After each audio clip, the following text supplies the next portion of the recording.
All right, there we go. Make sure everything is set up. All right, there we go. There we go. What's good, y'all? What's good, family? How we doing?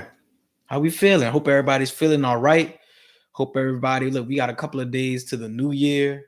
Um, I'm ready. I don't know about y'all, but I'm ready for 2023. I am ready. I am ready to get it in. Kind of been using these past few weeks to build momentum, and I'm ready to run. I'm ready to run. So welcome. My name is Fred Johnson the fourth, Mr. I'm Gonna Graduate, and welcome to College and Career Convos. I help students to get to and through college. And so really College and Career Convos is all about how can parents better work with their children to prepare them for college, right? They're in high school to get them ready. And once they're there, what do you need to do? What are the things you need to be knowledgeable about? So every week we have a different conversation. I usually do these on Sundays, but because of the holiday, decided to push it up to Fridays. But after this week, we'll get back to doing this on Sunday nights at 7. Tonight is another good topic. Another good topic. What to do when your child says, I don't want to go to college. I'm not feeling it. It's not me. School is not for me. What do you do when you hear those words come out of your child's mouth? We're going to talk about it tonight. So make sure you got a pen, make sure you got a paper, make sure you write it down. For those of y'all that will watch this after it's posted, I like to have dialogue. So if you have questions, if you have comments, if you have points that you want to make, light it up in the comments. I want to engage with you. I want to have this conversation. So let's dig in. What do you do when your child tells you, I don't want to go to college. College is not for me. School is not for me. I don't want to do that. Well, let's talk about it. Let's break it down. So I got five things you need to do. Five things you need to do. The first thing you got to do as a parent when your child tells you that they don't want to go to college is take a deep breath. Take a deep breath. Just breathe, right? Don't get angry. Don't catch an attitude. Don't throw something at them. Don't hit them, right? Don't scold them. Don't yell at them. Breathe. Just take a breath. Take that half a second to a second to breathe. Just breathe. All right. The reason why I want you to breathe is because it is not the end of the world. All right. The world is not over because in this moment, your child is making a decision to not attend college. So breathe. Breathe first and foremost. Get yourself in a good place to just have this conversation, right? To be able to ask questions, to be able to seek to understand. You have to get yourself in a place where you can be ready to actively listen. And I know I'm not trying to tell you how to parent, but this is when you have to go from parent mode to get curious and become a coach mode. I never tell parents how to parent, but I'm going to tell you how to coach. I'm going to tell you how to be a great college coach. So the first thing you got to do is you got to breathe. You got to have a woo-sa moment. You got to collect yourself and you got to be ready to actively listen and really try to understand where your child is coming from. This is something that even at half a second to a second to even a minute to do that, it's going to do you wonders. So first breathe. That's the first thing you got to do.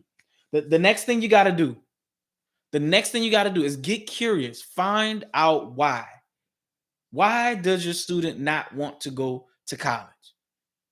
What's going on? What's going on in their head? You want to as much as possible put yourself in their shoes, right? And get curious so you can hear the reason why they don't want to go to college. And make sure you come from a good place when you ask that question why. Because I think that question why can be used in a way where your child might think it's punitive, your child might think it's something to kind of pick their why apart. Like just get curious, just like really put yourself in a blank state of mind and get curious about like really understanding like why do they not want to go to college? What are their reasons? What's the rationale? What are they thinking? What are they feeling? Right? That honestly, that might be more important than the why initially, right? And of course you want to be able to assess those two things kind of at the same time, but understand why and try to dig and understand the feelings why. a few reasons that I've heard for students that I've counseled that they don't want to go to college, or they don't see college in their future plans, is probably one of the number one things I hear is burnout. They feel burnt out from school. They feel like, I've been in school all this time and I don't want to go anymore, right? I need a break. I need a break from school. I need a break from school, which is understandable, right? It is understandable to say, hey, I've been spending all the last 17 years, 18 years of my life in school, and I want to be able to take a break from it. That's understandable, right? That's understandable. Again, in this conversation, you are seeking to understand. You're not using whatever they're telling you against them. You're not waiting to come back to lash out. You're not waiting to rebut whatever their statement is. Your goal is to seek to understand. So get curious. So one reason is burnout. Another reason is because they don't see themselves as someone who can be successful in college. Maybe you're a first generation parent, and so your child hasn't seen what that looks like in your family yet, right? They could be the first. Maybe they just think, academically, I'm not prepared, right? I'm not good at school. I'm not good at school. That could be another reason why they potentially don't want to go to college. But whatever the reason is, the important thing to understand is okay, what's causing you to feel that way? You feel burnt out. Why do you feel burnt out? What about school has you burnt out? And when you say burnt out, what do you feel? What does that feel like? What does that look like? Try to dig to kind of really understand, and you can be as upfront about this as you want, right? I think that one of the best things you can do as a parent in this conversation is narrate your thoughts and feelings, right? Let them know what's going in your head. Let them in, because this is not an easy conversation to have. It's not an easy conversation to have. So you can let them know, like, I'll be honest with you. It shocked me to hear you say that, but I really want to get curious to find out why. Let them know throughout that entire conversation what's going on in your head, so you can figure out what's going on in their head. But figure out why, because if you can get to the root cause of why, you could potentially maybe kind of figure out what a middle ground could be, right? Maybe it's, and not that you're trying to negotiate here, but maybe they could start with a halftime schedule, start taking 2 classes, or they could start in a program that's not quite college but might lead to a certification, or might lead to them getting some credits that can start the year, enroll in some kind of what I usually call bridge year program, right? But you want to take time to figure out the why and the feelings behind not wanting to go to college. And there's a few things I'll kind of want to maybe debunk a few myths, or put some stuff out there on Front Street, especially for students. And this is not something you necessarily need to bring up in the initial conversation, but in subsequent conversations, you can definitely bring this up. The first thing I need students to understand is, yes, I will be the first to tell you that you don't need a college education to be successful. You do not need a college education to be successful. You do need a education, though. Your child, they need to understand that even though the medium through which they receive their education, school, might not be something they want to pursue, wherever they're trying to go in life, they're going to have to educate themselves. They don't know everything. And so whether that's YouTube, whether that's signing up for a course, if they want to own their own business, I can guarantee you they're going to need to find a coach or a program, and they're going to need to pay to educate themselves. There's only so much free stuff you can get out there, and that stuff will only get you so far. So for any of your students out there, any of your children out there that want to be entrepreneurs, please let them know that this entrepreneurship game is not easy, and it's going to be a lot more difficult than going to school. School is going to be much easier because there are going to be structures in place. There's going to be schedules in place already. But entrepreneurship, you have to figure it all out. You have to teach yourself to a certain extent, right? And so let them know that although the formal education stops, The informal education, if they really truly want to be successful, has to continue. Education is the key to building wealth. Education is the key to hitting any goal that they want in life. Education is the key to becoming more mature. If you're not reading, if you're not listening to podcasts, if you're not watching videos, if you're not listening to audiobooks, if you're not educating yourself in some way, shape, or form, you're going to not only miss out on opportunities, you're going to be stagnant. Your child is going to be stagnant. I know that is tough to understand at 17 and 18 years old, but I need them to understand that conversation. And even if you show this video to them, right, that's cool. But they got to understand your education cannot stop. When they talk about being a lifelong learner, it doesn't necessarily mean in a formal setting. If you don't know how to change the oil on your car, if you don't know how to install something, all of those are forms of education, right? And so they're going to have to Google something, YouTube something to figure out how to do something. That's educating yourself. And if we think about that in a professional context, yes, you're going to have to read books. Again, if the goal is to advance, if the goal is to create a certain type of lifestyle, it's going to be really tough to do if you're not constantly educating yourself and finding out new information. So you want to make sure you find out why, and let them know that it's gonna cost them, and they're gonna have to continue to educate themselves. Now, when I think about the burnout feeling, that feeling of getting burned out. Again, I usually don't like to dig this deep into this part of the conversation, but I feel like I got to just be transparent with y'all. For those students that want to take a year off to figure things out, that's okay. We're going to talk about how to plan for that year. But understand that if the goal is to look, I just want to work, I just want to make money, that's fine. That's fine. But in that process, think about, where do I want to be 5 to 10 years from now? There's nothing wrong with working at Walmart, Walgreens, the mall, Target, grocery stores. Like, there's nothing wrong with that. Fast food places. There's nothing wrong with that. But I can guarantee you that most students don't, if they're in their 17, 18, 19, don't want to be there when they're 27, 28, 29. That's not where you want to be in life. So that might be your for now job, but you need to think about, where do I ultimately want to be? And that year could be used to figure that out. And so that's just the other thing to understand, is that a year off from this burnout, trust me, something is going to replace that feeling that they feel right now. Whether it's going from being in school 8 hours a day to going to a full work schedule. Maybe they're going to be going from working 20 hours a week to working 40, 50, or 60 hours a week. The burnout feeling is going to still be there. What they have to figure out is, how do I manage that in a way where I'm still taking care of myself? How do I manage that in a way where I'm still taking care of my mental and emotional health? How am I managing that in a way where I still get to enjoy hobbies? That's the key. You're still going to feel burnt out. And here's another nugget.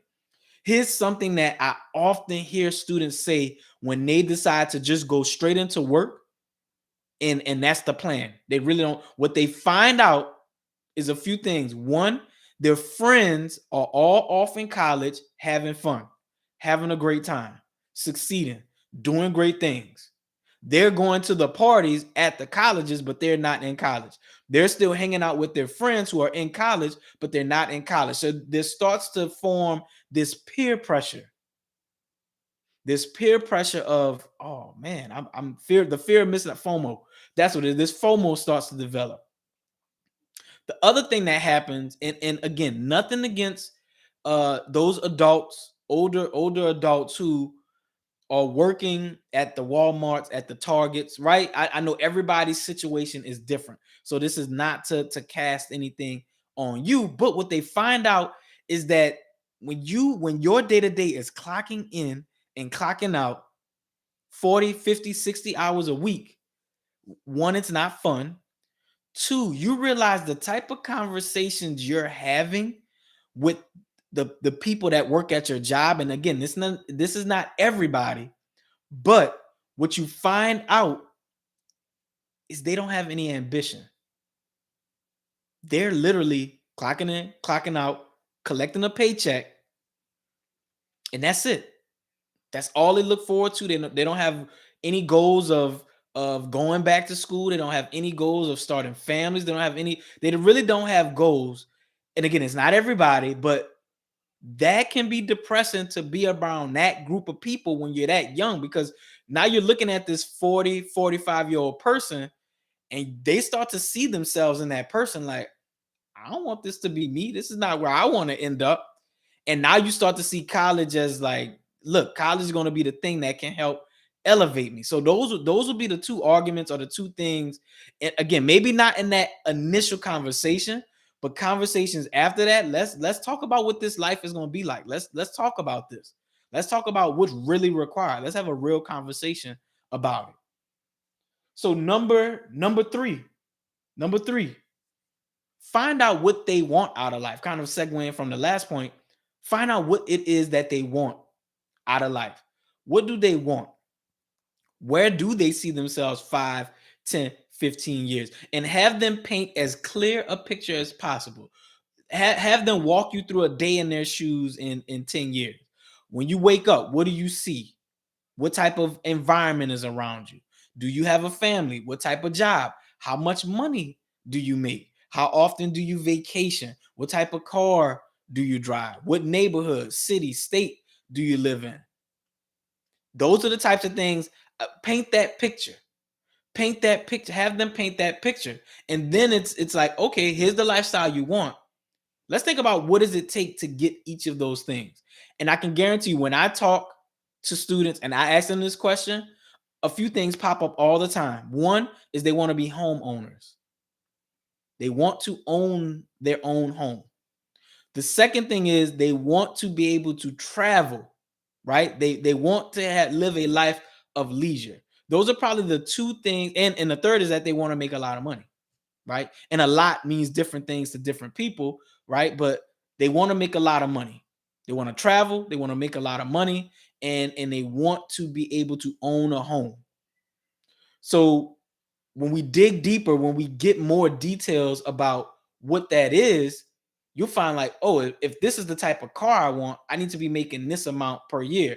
If this is the type of home or neighborhood I want to live in, this is how much I need to be making per year. If I want to be able to travel and go on these types of vacations, I probably need to be in this bracket for a salary.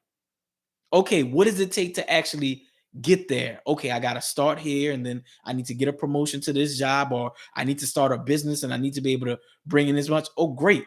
Awesome. Now you have much more clarity about what it takes to get there. And really what you want to pull from that question is, what profession, and I'm gonna have to I'll go down another rabbit hole, a different Sunday, a different college and career convo. But when you think about creating that lifestyle, when you think about creating that lifestyle, especially if you want to form it from building a business, what you got to understand is that not only takes work, not only takes education, but takes a specific plan. Takes a specific plan to achieve that, right? And so when they think about advancing, how are you going to do it? What do you think are going to be the first steps? And I don't expect a 17 or 18-year-old to have these answers, but by talking through it, by thinking about the answers, they will start to understand themselves what it takes. And again, the other point that you want to tease out is like, okay, what profession will help you to create that lifestyle? And does that profession require an education? Does that, which it probably does that profession require college? Does that profession require an education? Does that profession require college? And you might say, well, I don't need to go to college to start a business. I can guarantee you, you're going to need to educate yourself and learn from someone who's done it successfully to be successful in business. Period. And if I could go back in college, I would have taken business more seriously. I didn't major in business. I majored in education, but I probably would have taken some business courses, specifically marketing. I would have definitely taken marketing for sure. And probably whatever the business 101 class is. But have them think about that. Where do you want to be? What do you think it takes to get there? And based on the profession, is college required? Because if it is, and you're talking about you don't want to go to college, we got a problem. We got a problem if you say you want to be a doctor but don't want to go to college. Then we got to figure out, okay, what is it about being a doctor that you think you like? And what professions that don't require college allow you to experience that, allow you to engage in that each and every day. So asking that question, you really want to tease out, is the profession you want to go into, is college a prerequisite? Is college required? All right, we got two more. We moving. We got two more. Let's say, again, you get to that part of the conversation and they still decide like, but I know we got to figure all that out, but I still don't want to go to college. I still don't want to go to college. All right. The next thing you got to do as a parent is help them create their gap year plan. Help them create their gap year plan. Figure out what are we going to be spending time, because I know one thing parents feel like, you're not just going to be on my couch eating up my food, spending money, running up bills. You're going to be out here working. Now, it's even better if they are working towards getting clarity around the profession that they think they want to go into. Get experience, build skills. Jobs want to know, hiring managers want to know, can you do the job? Do you have the skills to do the job? So if your child can come out of that gap year with skills, with certificates, certifications, that's going to be a game changer, because that's not going to be a year wasted. That is not going to be a year wasted. They could honestly end that year further along than some students that are in college that didn't take advantage of the resources. So figure out what that game plan should look like. And here's a few things that game plan should include. One is they got to find out who they are. They got to learn themselves. They got to learn more about who they are, what they like, what they don't like. And that's just from a personal standpoint, because high school, a lot of high school is your likes are based on your friend group. What you do with your time is based on your friend group. And what you've done is you've aligned a lot of your interests to your friend group. You've taken on their identities, you've taken on their mindsets, and you really haven't taken time to figure out, who am I? What do I love about myself? What do I need to improve about myself? What are the things that I want out of life? Why do I want those things? Those are some questions just from a personal standpoint that it will be great to start there. Let's take some time to figure out what it actually is that you like, apart and away from your friends, apart and away from your family, apart and away from your mentors. Figure that out. The next thing is the professional. Let's figure out, where are you going in terms of your career? You might be working at McDonald's now, but I'm sure you don't want to make a career out of working at McDonald's. You might be working at Walmart now, but I know you don't want to make a career out of working at Walmart. Let's figure out, what are your passions?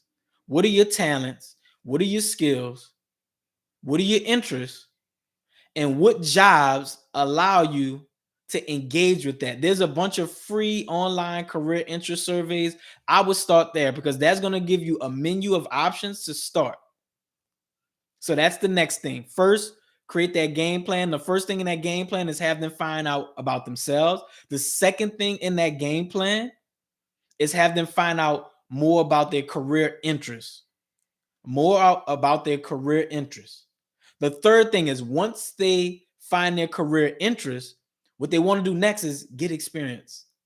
Get experiences, whether that be shadowing, whether that be volunteering, whether that be performing informational interviews where they get to talk to professionals, young professionals, professionals that have been in the game for a while, professionals that have transitioned. Find professionals, interview them. One thing I know I love doing, and professionals, older professionals especially love doing, is you can find someone who wants to pay it forward, who wants to take out time to have a conversation. For any of y'all watching this, if you have a student who wants to go into education or who wants to go into business, I'm down to have a conversation with them. Right? DM me, message me. I'm down to have a conversation with them and let them know the real behind it. Right? Let them know the things I wish I knew when I first changed my major from pre-med biology to education. Get that experience. Then once they get that experience, and when I say get that experience, whatever they think they want to do, have them do it.